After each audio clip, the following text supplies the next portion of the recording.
Hello, fellow parents. Hope you're doing well. My kids are in bed, and I hope maybe yours are too, or might be soon.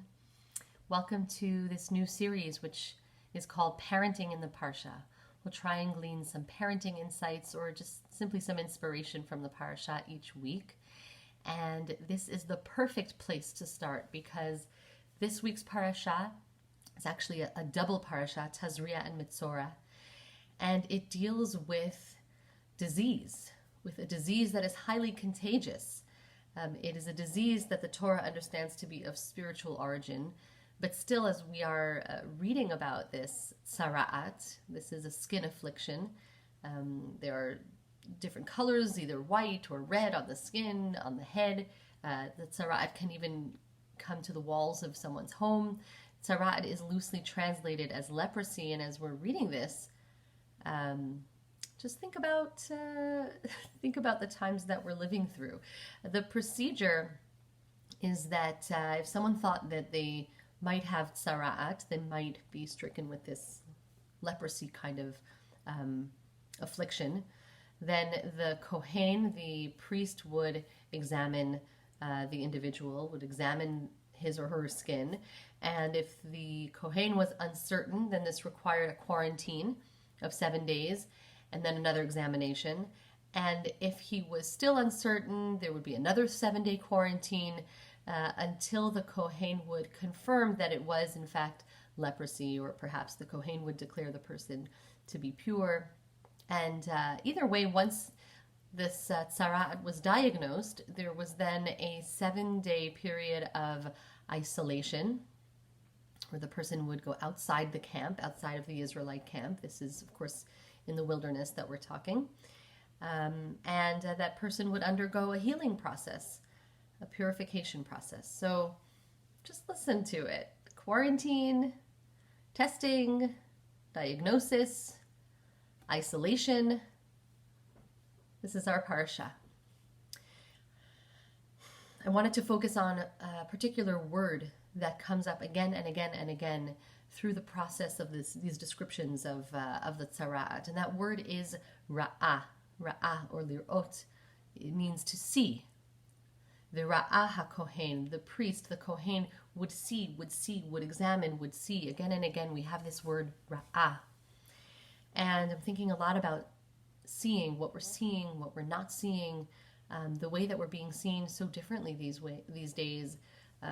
Through the computer, through videos, through Zoom, we're seeing more than ever into each other's homes, and yet we're also in some ways very unseen.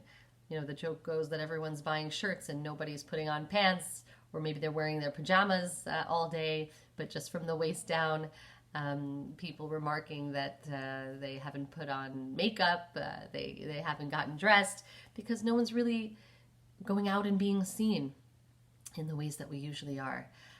Today I did a yoga class over Zoom, and it struck me that this was with the yoga studio that I usually go to physically, and I tuned into the teacher. She was in the yoga studio, an empty room, and I clicked off my video so I could see her, but she could not see me.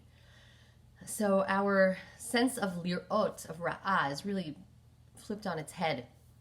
And yet the sense of sight is the only sense that's really fully intact these days.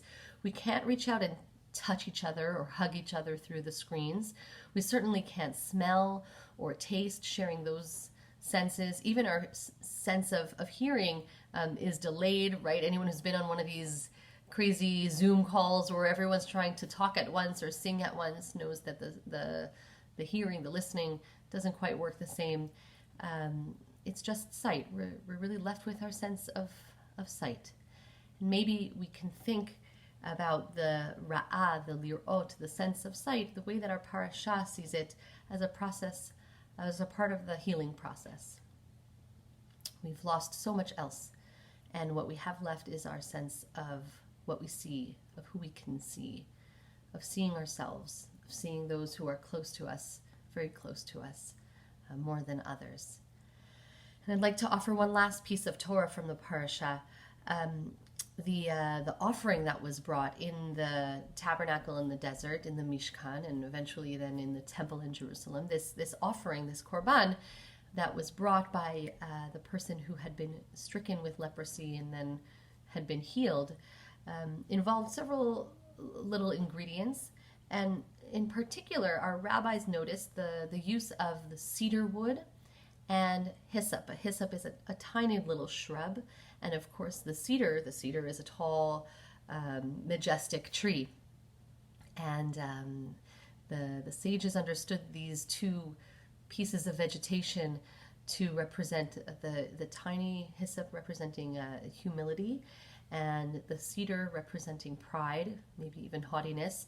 It was understood that leprosy came as a punishment for someone who spoke lashon hara, who was gossiping, and that person needed to go down from being seeing herself as a cedar tree down to maybe a little more humility. But this sense of sort of hovering between pride and humbleness really resonated for me in the lives that we're all leading right now. On the one hand, we feel humbled by the blessings in our lives, and small, so small compared to the unknowns right now. On the other hand, there's incredible magic happening. There are good things spreading far and wide, amazing chesed, kindness that's happening right here in our community, people delivering meals, reaching out to one another, really unprecedented pride in our communities and in the ways that human beings have rallied to support one another. So that's the pride as well as the humility. So I'll leave you just considering these ideas.